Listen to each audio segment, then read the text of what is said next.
Accueillons maintenant Manon Picard. Elle est de l'université Simon Fraser et le titre de sa thèse, c'est l'étude des effets des déterminants abiotiques sur la répartition des laminaires pour mieux comprendre les seuils de tolérance des espèces présentes dans le Saint-Laurent. À vous.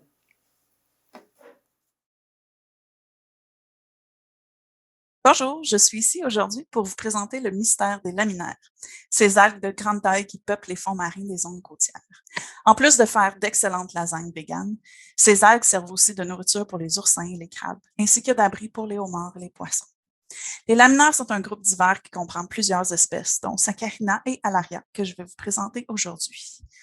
Revenons maintenant à notre mystère. Notre scène de crime se déroule dans Saint-Laurent, plus spécifiquement dans les eaux froides de la baie de Sept-Îles, qui comprend, comme vous pourriez le deviner, une baie et sept îles. Saccharina se retrouve dans l'ensemble de la région, dans la baie et autour des îles.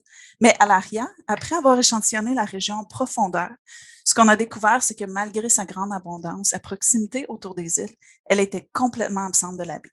Je vous présente donc notre victime, Alaria. On a donc enquêté les principaux suspects responsables de l'absence d'Alaria en mesurant la température, la salinité et la turbidité de l'eau. La température et la salinité avaient des bons alibis. Quand elles ont dépassé les limites de tolérance d'Alaria, chose qu'elles ont faite surtout dans la baie, c'était pas pendant des périodes assez longues ou à des niveaux assez élevés pour commettre un crime de cette nature. La turbidité, par contre, elle a un passé plutôt sombre. Ces sédiments dans l'eau peuvent attaquer l'algue indirectement en bloquant la lumière, chose qui est très importante pour ces organismes qui en dépendent pour faire de la photosynthèse, mais aussi directement en étouffant l'algue, en l'empêchant de respirer. Que ce soit en termes de lumière, de sédiments en suspension ou en déposition, toutes les évidences pointent dans la même direction. La baie est plus turbide que les îles, mais est-ce que ces sédiments sont assez préjudiciables pour expliquer l'absence totale d'Alaria dans la baie? Pour tenter de répondre à cette question, ce qu'on a fait, c'est qu'on a transplanté des alarias adultes dans la baie pour voir si les conditions étaient vivables pour cette espèce. Ce qu'on a découvert, c'est que la croissance a été diminuée, la mortalité a augmenté, mais pas au point d'en faire un massacre. Donc, je résume, on a un présumé coupable, la turbidité avec ces sédiments, mais les preuves ne sont pas assez incriminantes au stade adulte d'Alaria.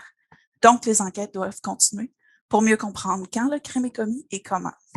Donc, on a mis cette fois-ci en laboratoire des bébés algues avec différents niveaux de sédiments en suspension et en déposition pour voir si les sédiments empêchent les bébés algues qui sont microscopiques à ce stade-là de s'attacher aux roches et de germer, ou si les sédiments en suspension sont plus problématiques.